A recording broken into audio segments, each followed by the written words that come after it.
من شرور أنفسنا وسيئات أعمالنا من يهده الله فلا مضل له ومن يضلل فلا هادي له أشهد أن لا إله إلا الله وحده لا شريك له وأشهد أن محمدا عبده ورسوله الذي لا نبي بعده اللهم صل وسلم وبارك على هذا النبي الكريم إمام المتقين نبينا وقدوتنا وأسوتنا محمد صلى الله عليه وسلم وعلى آله وأصحابه وأنصاره وجنوده ومن أحيا سنته ونهج نهجه ودعا بدعوته إلى يوم الدين أما بعد أصبحنا وأصبح الملك لله والحمد لله لا شريك له لا إله إلا هو وإليه النشور. Jamaah yang dirahmati Allah Subhanahu wa taala.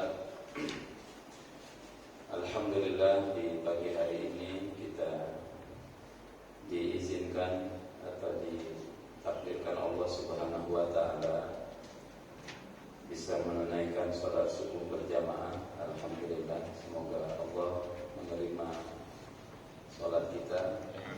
Allah Subhanahu wa taala jadikan kelak nanti sebagai pemberat timbangan kita di hari kiamat. Ikhwatul iman yang dirahmati Allah Subhanahu wa taala, sebagaimana makalah yang disiapkan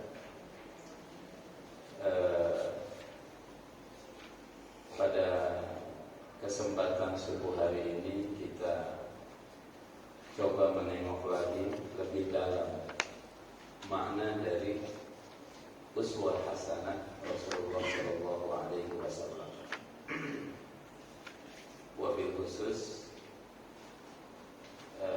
memahami lebih pas lagi ya, secara tafsir atau secara praktek tentang uswah hasanah Rasulullah Shallallahu Alaihi Wasallam. Ayat tentang uswah hasanah ada dalam surat Al-Ahzab ayat 21. Rasulullah Shallallahu Alaihi Wasallam digambarkan oleh Allah Subhanahu Wa Taala. A'udzu billahi minasyaitonir rajim. Laqad kana lakum fi Rasulillahi uswatun hasanah liman kana yarjullaha wal yawmal akhir wa dzakarallaha katsiran. Sungguh telah ada lakum bagi kalian fi Rasulillah pada diri Rasulullah sallallahu alaihi wasallam uswatun hasanah, contoh terbaik, liman kana yarjullaha, bagi orang yang mengharap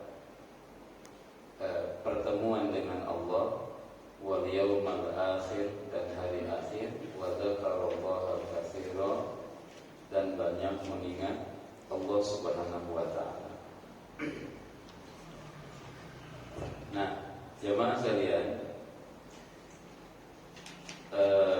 ayat ini ada pada surat Al-Ahzab ayat 21. Kalau dibuka beberapa tafsir tentang ayat ini ya, dan kaitannya dengan surat Al-Ahzab, para mufassir, misalkan saja kita kutip di tafsir Al-Qurtubi jilid 14 halaman 156. Kemudian juga kalau kita baca Ibnu Katsir dan berbagai tafsir yang lain ya. Jadi tafsiran uswah hasanah itu tidak bisa juga dilepaskan dari konteks ayat itu ada pada surat Al-Ahzab begitu. Ya. Nah, makanya Imam Al-Qurtubi misalkan beliau menyampaikan Apa yang dimaksud dengan al-uswah hasanah? Al-uswah ma yuta'assa bihi, ay yuta'azza bihi, sesuatu yang diikuti, sesuatu yang diikuti, ya. Fa yuqtada bihi fi jami'i af'alihi wa yuta'azza bihi fi jami'i ahwalihi. Yuqtada diikuti, bihi, ya, dengan apa yang dilakukan oleh Nabi, fi jami'i af'alihi, dalam setiap dalam semua perbuatannya, semua perbuatan Nabi sallallahu alaihi wasallam. Wa yuta'azza bihi fi jami'i ahwalihi, dan juga uswah hasanah itu bermakna, ya, berusaha untuk memotret Nabi, ya, menyerupai Nabi sallallahu alaihi wasallam dalam setiap kondisi. Nah, kemudian Imam Qurtubi, beliau menyampaikan kepada kita yang harus diikuti dari Nabi itu diantaranya apa? Dalam konteks uswah hasanah di surat Al-Ahzab 21 ini, jamaah sekalian. Maka beliau katakan falaqad syujja wajhuhu. Nabi itu dulu pernah mukanya berdarah, ya, berdarah mukanya, terluka mukanya. Syujja itu terluka sehingga mengeluarkan darah. Wa kusirat rubaiyatuhu, giginya pernah rontok. Wa qutila ammuhu Hamzah, pamannya terbunuh, yaitu Hamzah bin Abdul Muthalib dalam perang Uhud. Wa jaa'a batnuhu, Nabi itu pernah perutnya lapar, gitu. Wa lam yulfa illa sabiran muhtasiba, tapi Rasulullah sallallahu alaihi wasallam tidak bergeming. Rasul sallallahu alaihi wasallam tetap sabar, muhtasiban, mengharap pahala dari Allah Subhanahu wa taala meskipun kondisinya begitu. Wa syakiran, tetap bersyukur kepada Allah Subhanahu wa taala. Radiyan, ridha dengan apa yang menimpa kepada dirinya dalam kondisi yang paling pahit sekali. Nah, kata Imam Qurtubi, ini yang dimaksud dengan laqad kana lakum fi Rasulillah uswah hasanah. Nampaknya jarang tuh bab ini diangkat tentang uswah hasanah. Jadi intinya begini jemaah sekalian, karena konteks uswah hasanah itu nggak bisa dilepasin dari surat Al-Ahzab, ya. Jangan sampai yang kata petik yang enak-enaknya aja tuh uswah hasanah kepada Nabi itu. Mesti dibaca juga, kata Imam Qurtubi ini. Rasul itu mukanya berdarah, berjuang beliau. Yang mesti diikuti oleh kaum muslimin dari Nabi SAW, perjuangannya juga, pembelaannya kepada Islam, ya, berdarah-darahnya Nabi SAW. Jangan yang enak-enaknya dibesar-besarkan, tapi yang model begininya diumpetin, nggak boleh begitu, kata Imam Qurtubi. Kalau mau jujur membahas tentang uswah hasanah dalam surat Al-Ahzab 21. Nah, ikhwatal iman yang dirahmati Allah Subhanahu wa taala.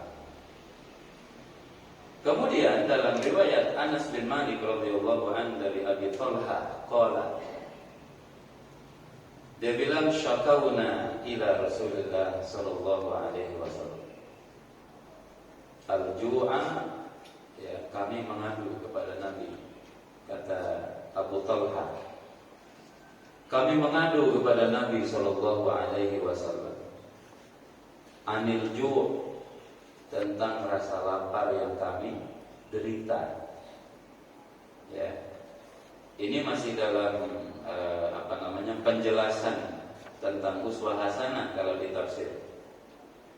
Nah, wa rafa'na, kemudian kata Abu Talha, kami angkat ya an butunina, ya kami angkat, maksudnya bajunya disingkap, an butunina yang menutupi perut kami, an hajarin, hajarin ya, di perutnya itu diikat batu sahabat itu.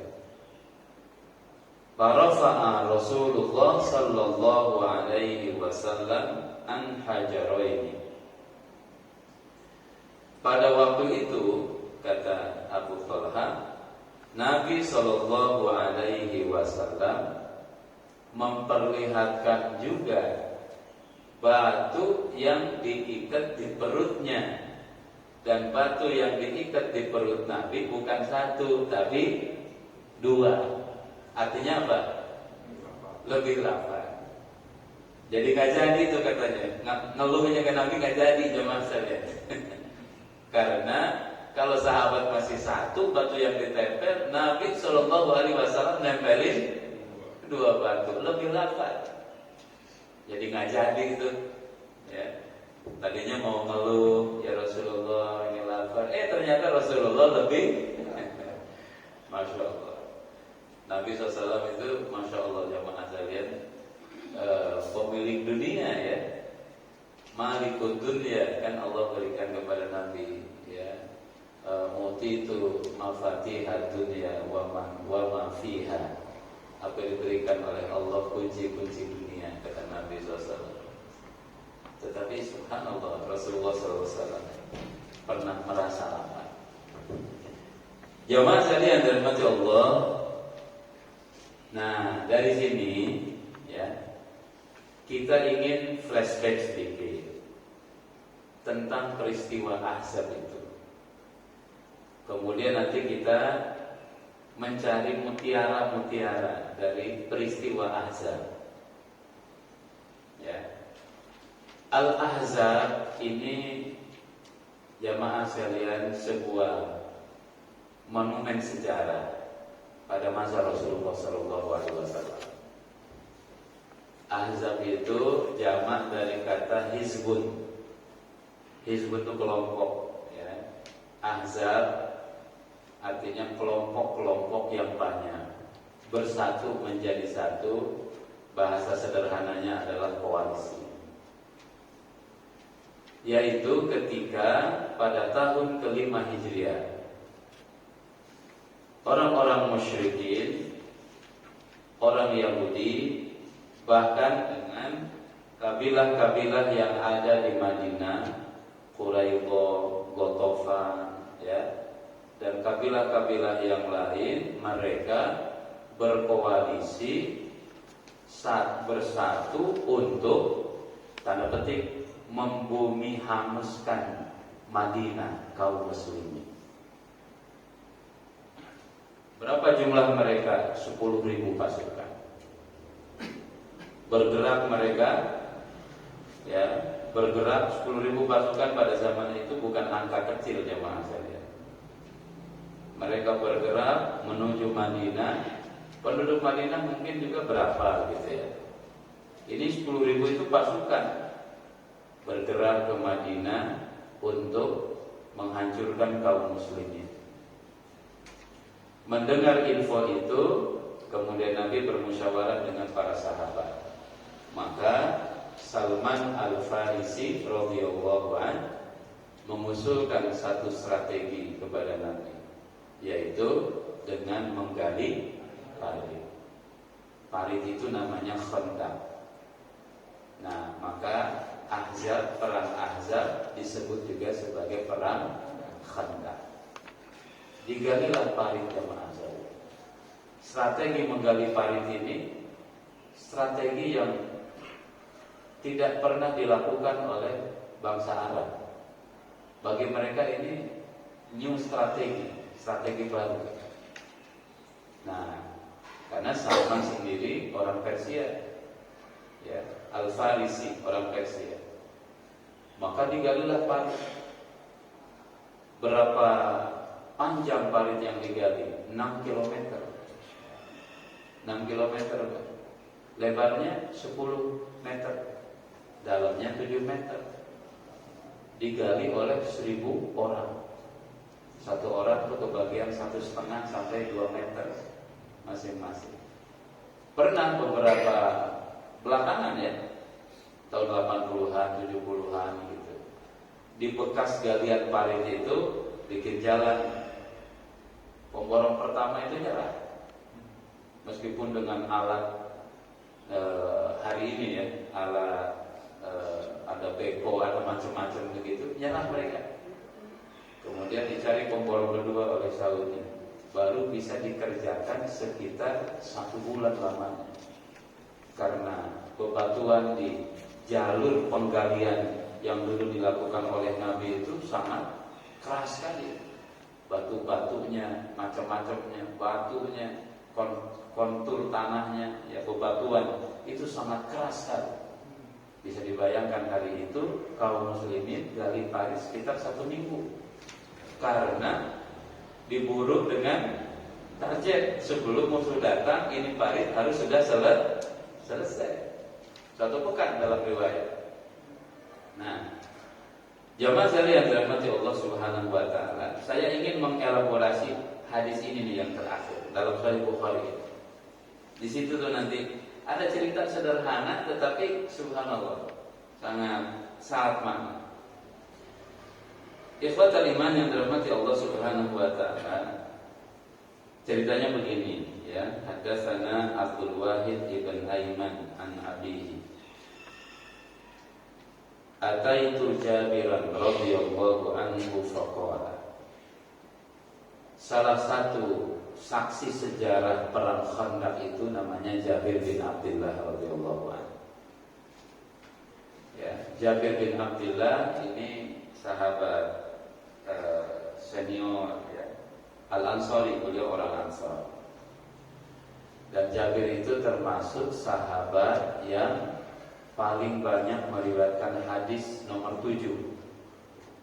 Namanya Jabir setelah Abu Hurairah, Ibnu Umar, kemudian Anas bin Malik, Aisyah, Amr bin As dan lain sebagainya. Jabir bin Abdullah cerita. Sekali lagi peristiwanya tidak bisa dilepaskan dari perang Khandaq.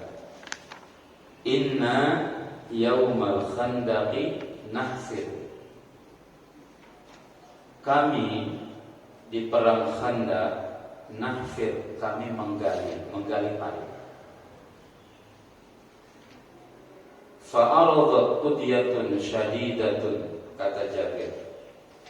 Maka muncullah di tengah-tengah galian, ya, di jalur penggalian itu ada batu besar syadidatun, keras sekali.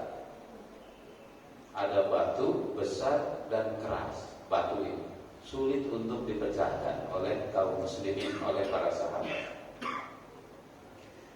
Nah, faja'un Nabiy sallallahu alaihi wasallam. Para sahabat mengadukan batu ini, batu besar ini kepada Nabi sallallahu alaihi wasallam. Faqalu, kata para sahabat, hadhihi qudiyatun aradat fil khandaq. Wahai Rasulullah, ada batu gede, ada batu besar muncul atau menghalangi jalur penggalian dan kami tidak bisa memecahkannya. Faqala, kata Nabi sallallahu alaihi wasallam, ana nazilun. Kata Rasul, biarlah aku yang akan turun untuk memecahkan batu itu. Jadi sahabat Nabi SAW kalau ada masalah, jamaah sekalian, mereka datang kepada Nabi SAW. Dan Rasul sebagai pemimpin tidak mengatakan tidak, seberat apapun masalahnya. Rasul ambil tanggung jawab, gak lari dari tanggung jawab. Rasul ambil tanggung jawab. Ya, maksudnya nenangin para sahabat. Jangan sampai kalau Rasul mengatakan, wah saya juga gak bisa mecahin, itu Bahaya secara psikologis mungkin begitu ya. Ana nazilun, kata Nabi, saya yang turun. Kalian gak usah khawatir. Summa qoma, kemudian Nabi berdiri.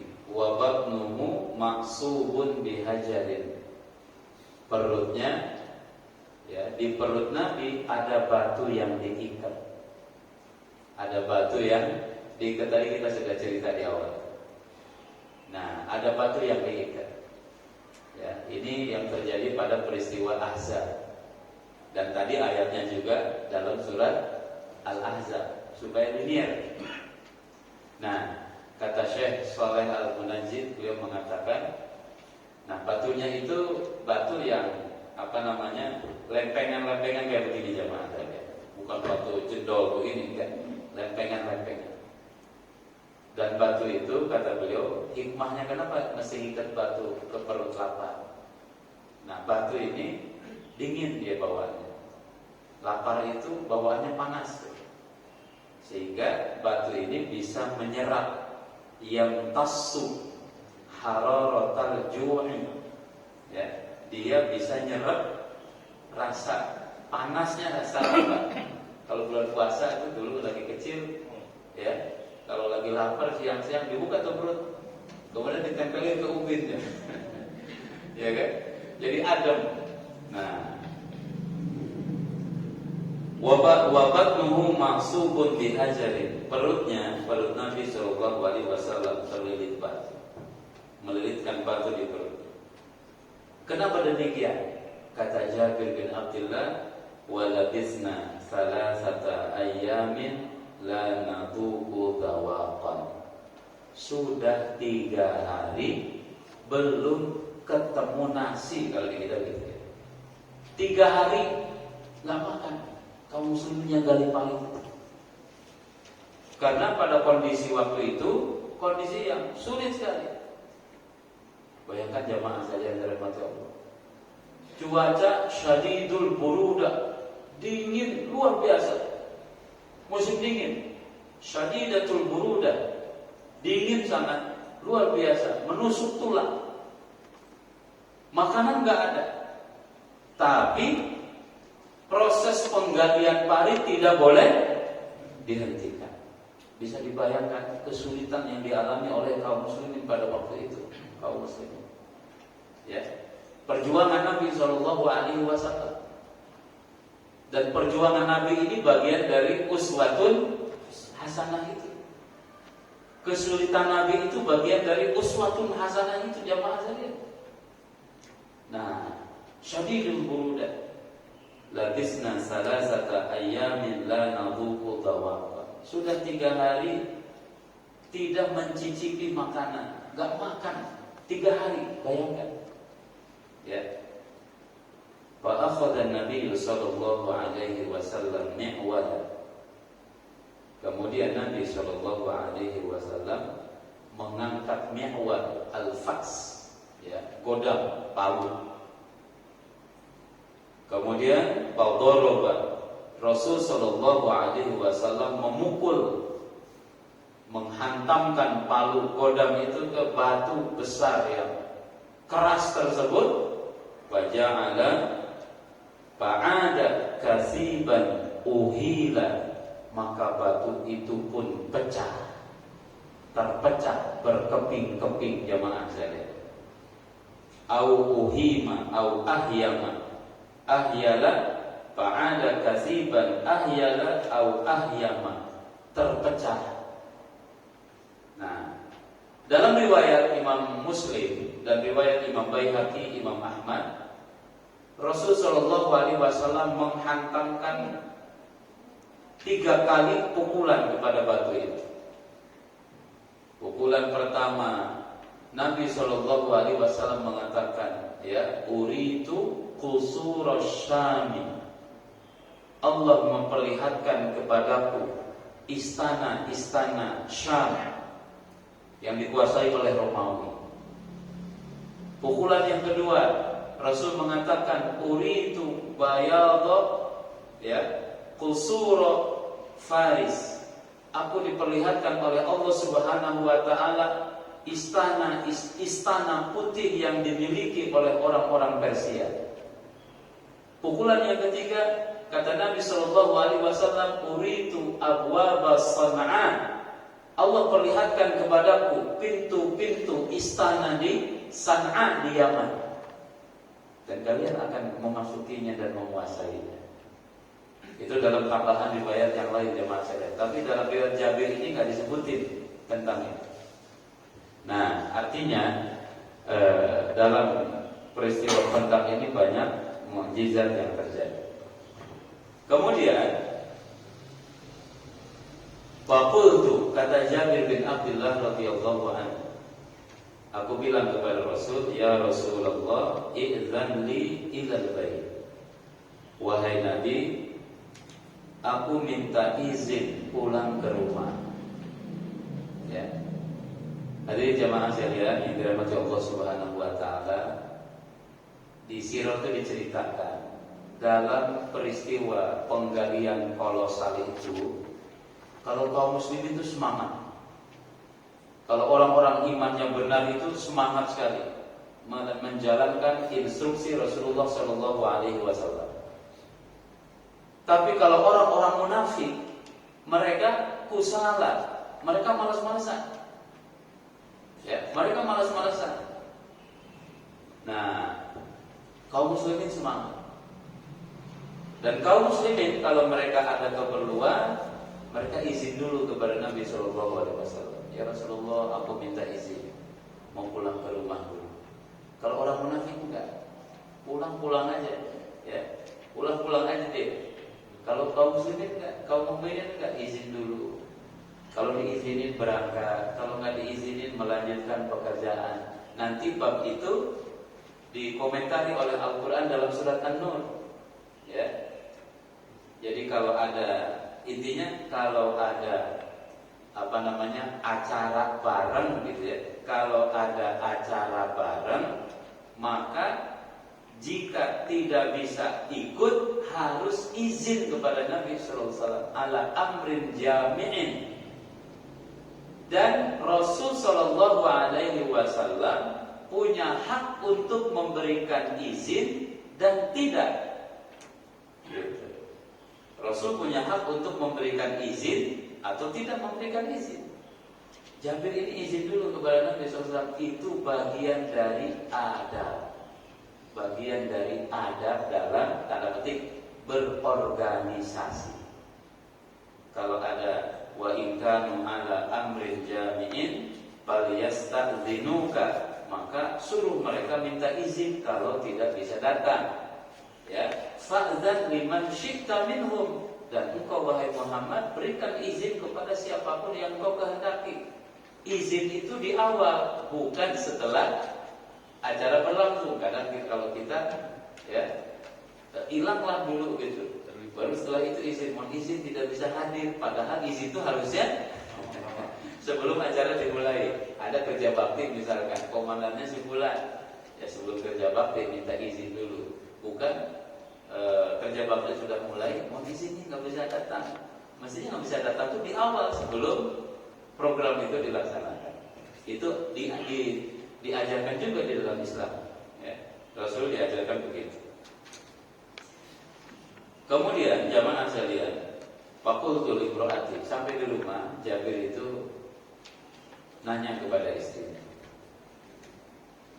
Ra'aitu bin Nabi sallallahu alaihi wasallam syai'an ma kana fi dzalika sabr.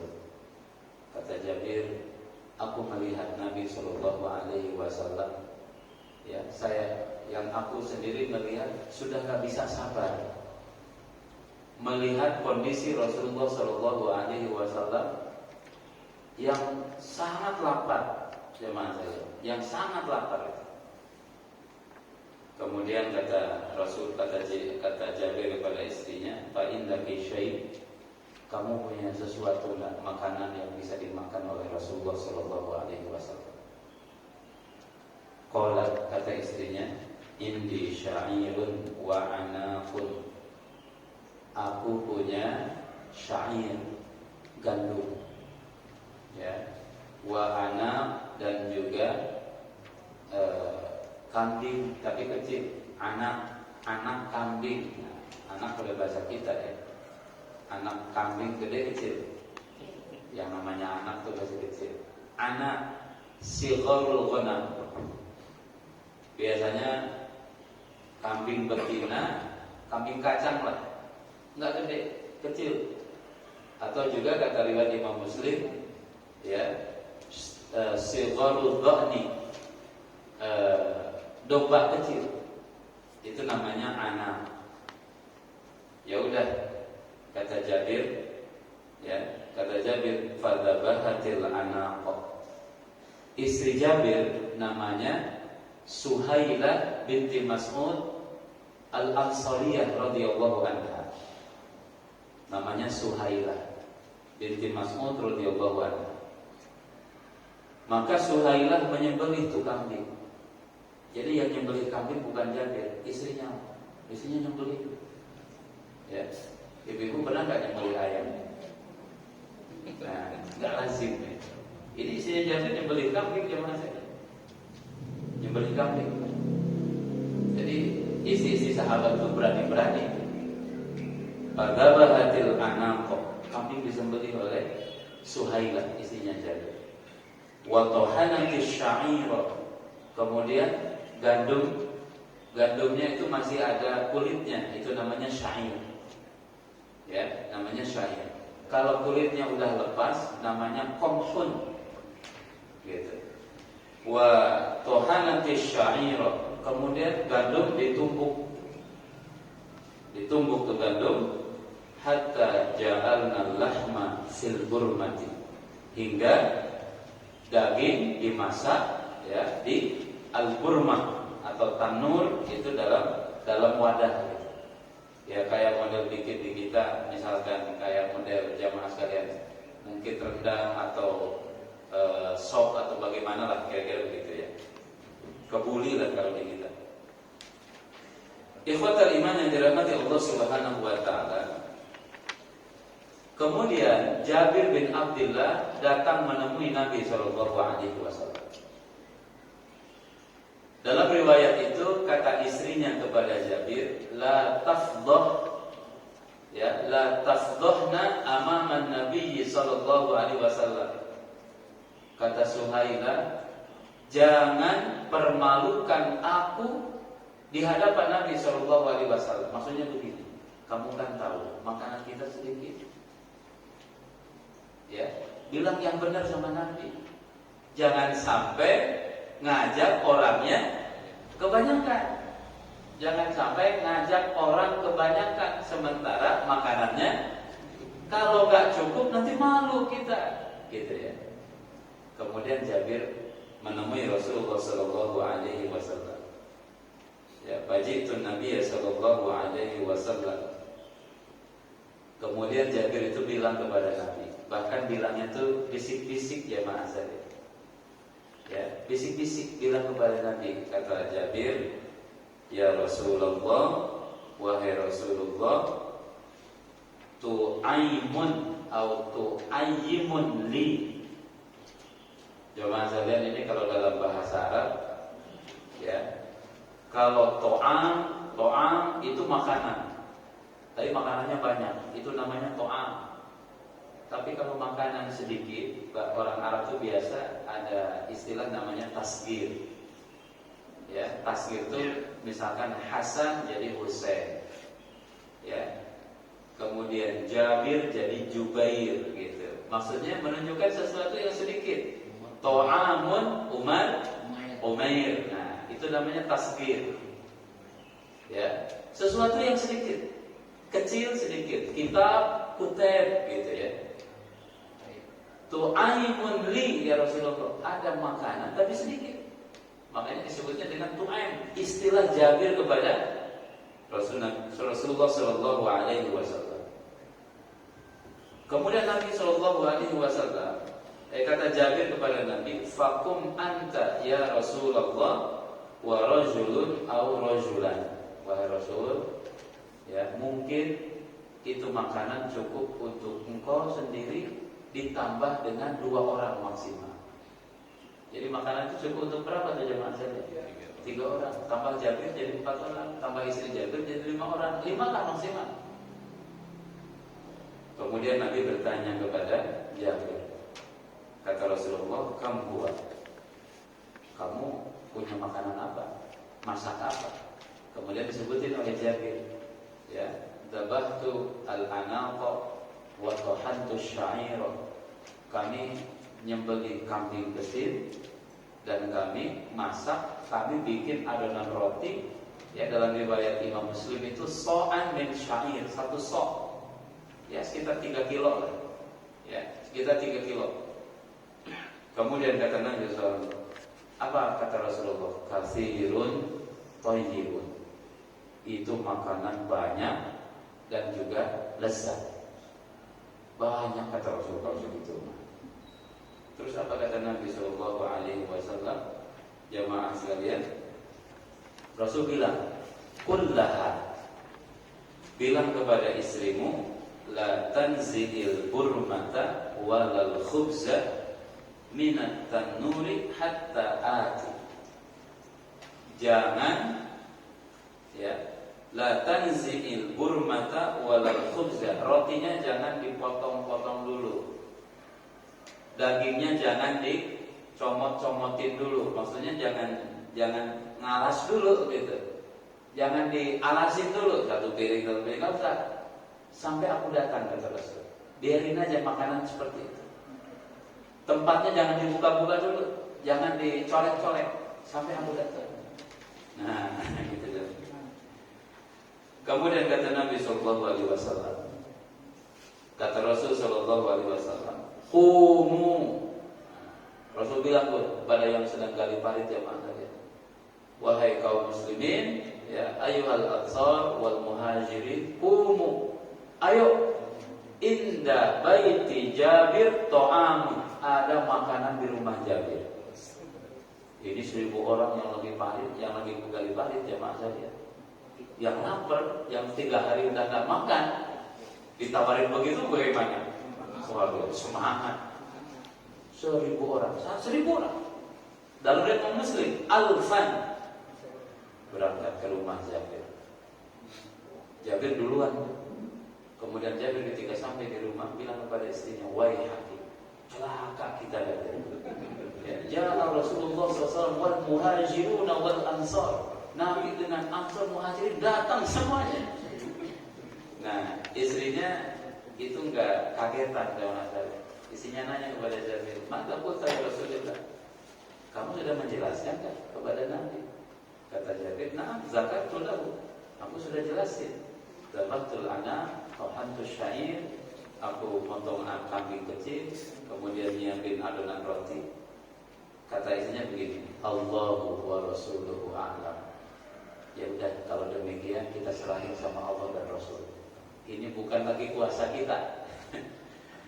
Jamaah sekalian yang dirahmati Allah Subhanahu wa taala. Kemudian datanglah kaum muslimin ke rumah Jabir, 1000 orang.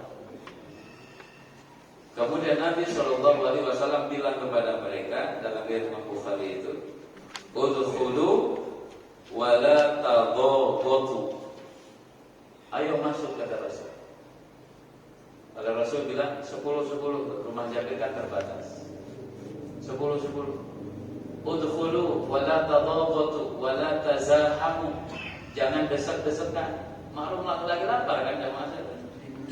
Ya, ngantri gitu. Nah, jangan berisik. Duduk mereka 10. Kemudian Nabi sallallahu alaihi wasallam, ya, da'a wa baraka. Rasulullah SAW roti didoain dulu oleh Nabi. Dalam riwayat Imam Muslim, wa wasaqa bihi. Mohon maaf, Rasul meludahi, diludahi. Cuk gitu ya, gitu tuh. Enggak mesti keluar ludah. Begitulah. Diludahi itu oleh Nabi sallallahu alaihi wasallam.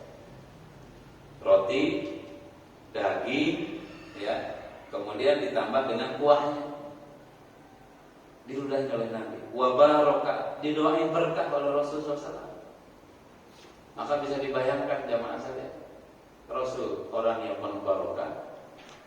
Kemudian Rasulullah mendoakan, doanya barokah. Kemudian Nabi Shallallahu Alaihi Wasallam juga tadi meludahi. Ludahnya Nabi kan beda dengan ludahnya kita. Dan itu disaksikan oleh Urwah ibn Mas'ud radhiyallahu anhu. Urwah bin Mas'ud itu dulu dia menjadi negosiator orang Yahudi, orang musyrikin dalam peristiwa Sulhul Hudaybiyah tahun ke-6. Perjanjian Hudaybiyah. Urwah bin Mas'ud itu menyaksikan sebelum masuk Islam. Ya, ketika negosiasi sedang terjadi, dia menyaksikan. Aku pernah datang ke Persia, aku pernah datang ke Romawi, aku pernah datang ke Najasyi.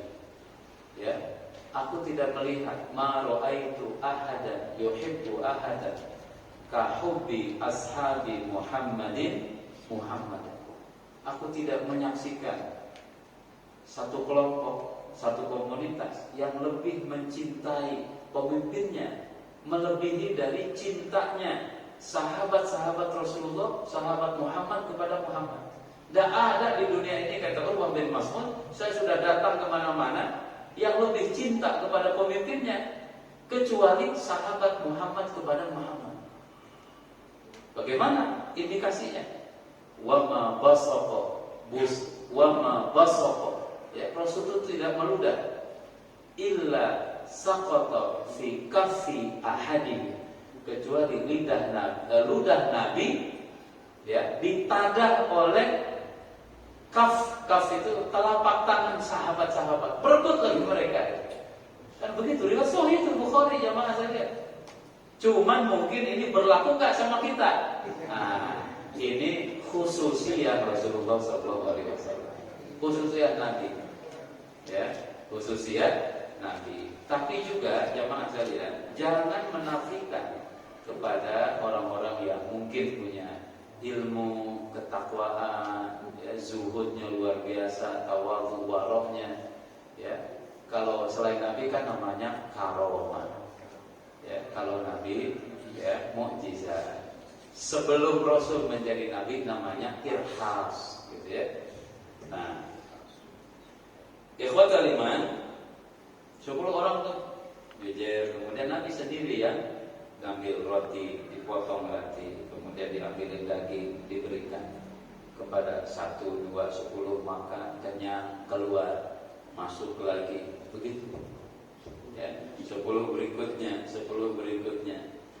Nah, faja'ala yaksirul khubza, rotinya dipotong.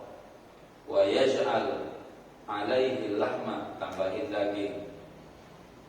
Wa yukhammar al-burmata wat tanur, sementara al-burmah itu tempat, ya, tanur itu jamaah sekalian batu tempat naruh wadah.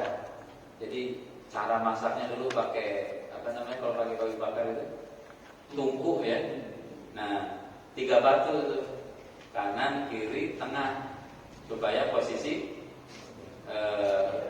nggak goyang, kokoh.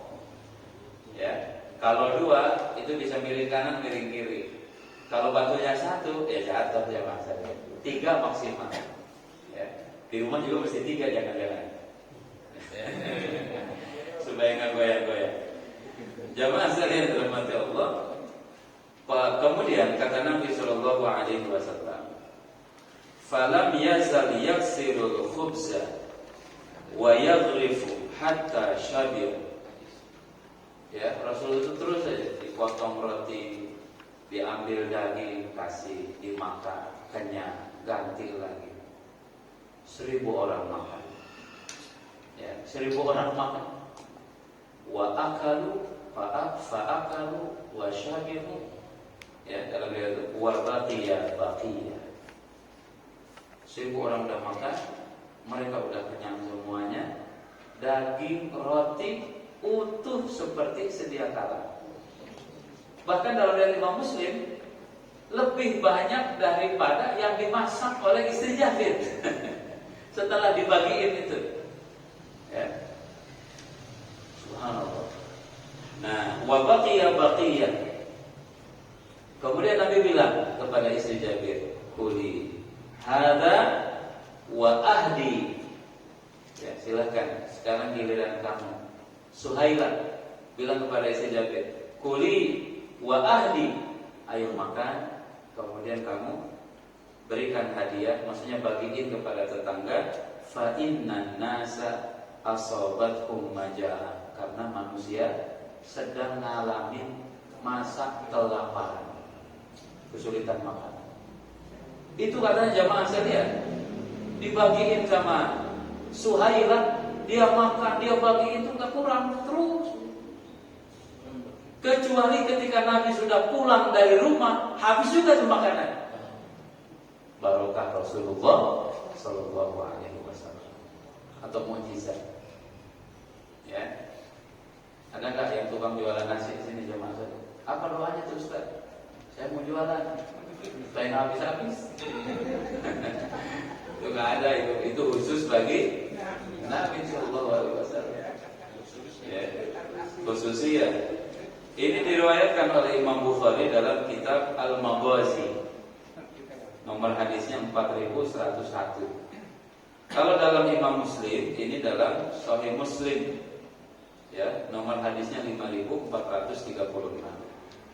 Ada juga tambahannya nanti itu ya dalam Musnad Imam Ahmad misalkan, nomor 14249.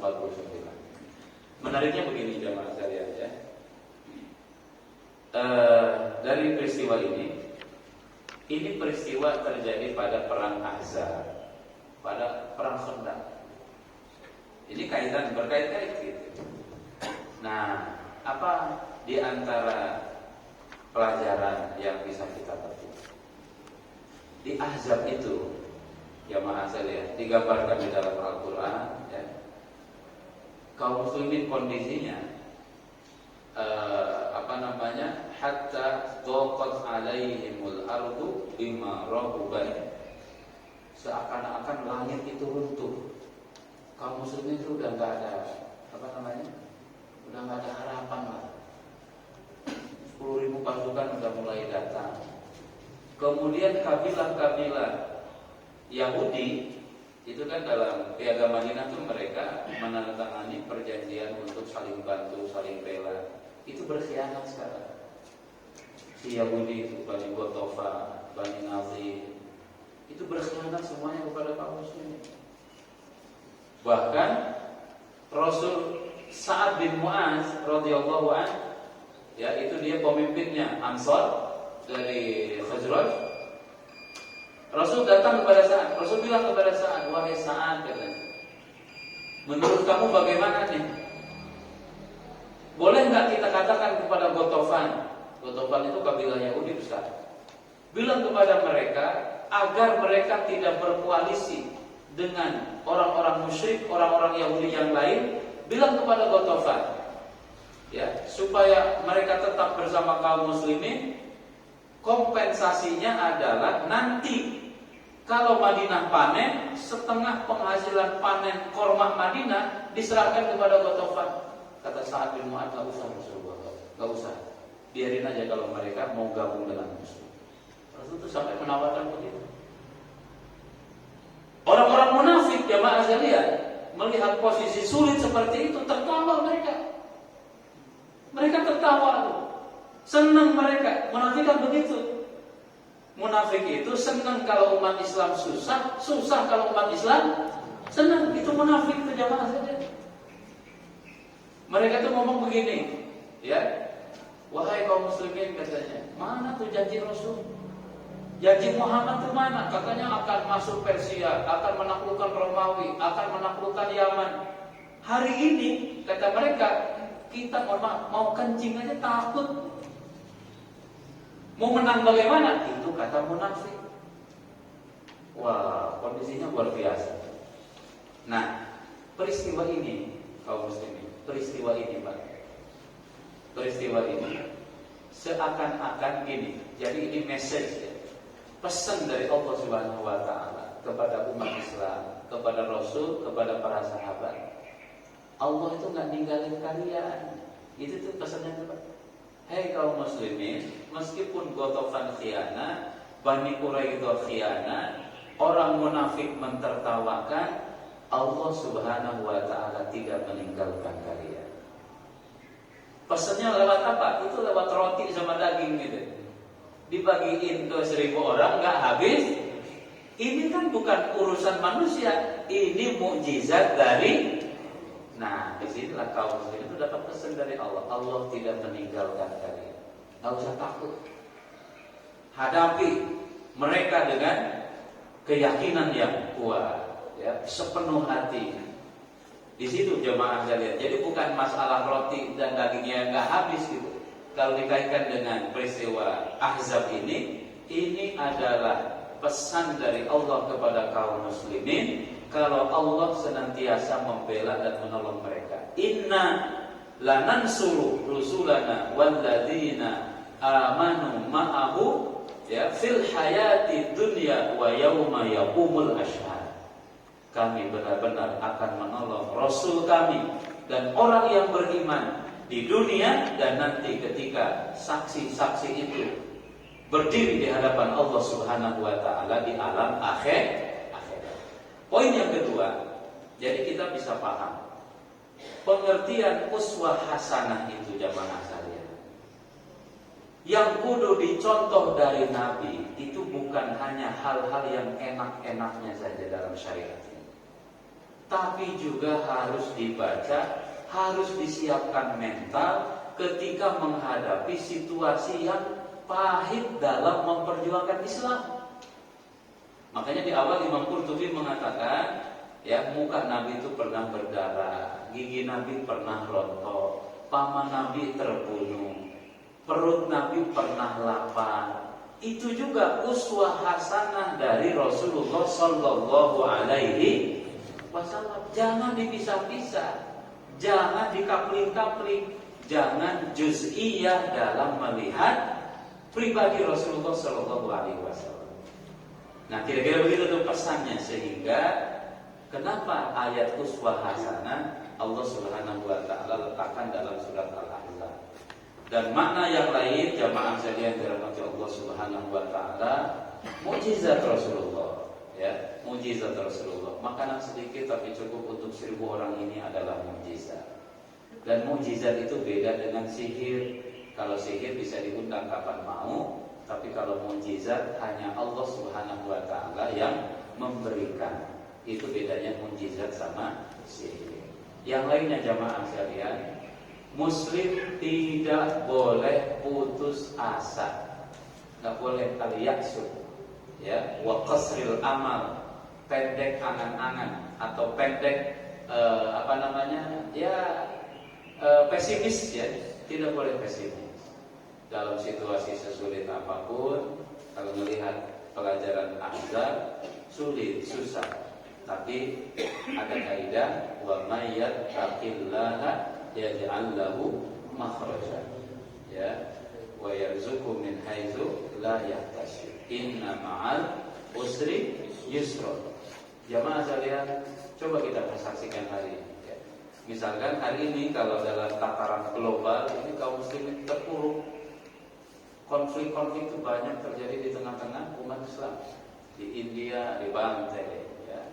Irak dulu itu negeri Sunni yang kuat, sekarang sudah berubah menjadi negeri Syiah. Pemilu kemarin menghasilkan pemimpin-pemimpin Syiah itu. Bayangkan negara yang Masya Allah luar biasa sekarang sudah berubah. Jadi kita meragukan juga ketika Amerika konfrontasi sama Iran. Tapi buktinya jemaah sekalian, Iran tidak pernah diserang. Kemudian Irak yang negeri Sunni menjadi Syiah. Iya kan begitu tuh. Nah, kemudian di beberapa wilayah yang lain, di Kashmir, di India, kemudian Rohingya, Uighur, Turkmenistan Timur, ya, di Uighur, nasib kaum muslimin itu enggak bagus gitu. Maksudnya, ya kita tuh begini terus gitu. Jadi sasaran dan lain sebagainya, ya. Jamaah sekalian, tapi kalau kita belajar dari Ahzab, itu jangan sampai membuat kita pesimis. Karena agama ini punya Allah Subhanahu wa ta'ala, ya. Ini agama ini punya Allah Subhanahu wa ta'ala. Tetap optimisme kita besar, doa terus kepada Allah, dan juga ya kita mengambil peran dalam perjuangan untuk menegakkan kalimat tauhid, kalimat la ilaha illallah. Jangan berpangku tangan. Wa'tasimu bihablillahi jami'an. Jangan sibuk untuk menyalah-nyalahkan saudara yang lain, atau jangan terus membuat barrier atau sekat, sehingga kaum muslimin tidak bisa bersatu padu. Nah, bil khusus kalau masalahnya masalah furu'iyah, masalah cabang, jangan menjadi alasan untuk tidak bersatu.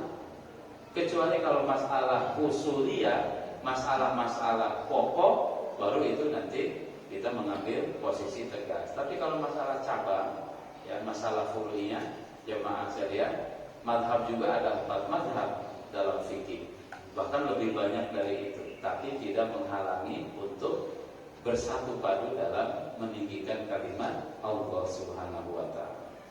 Wallahu a'lam bishawab. Ini yang bisa disampaikan jamaah sekalian. Ya, mudah-mudahan ada sedikit pelajaran bagi kita sekalian.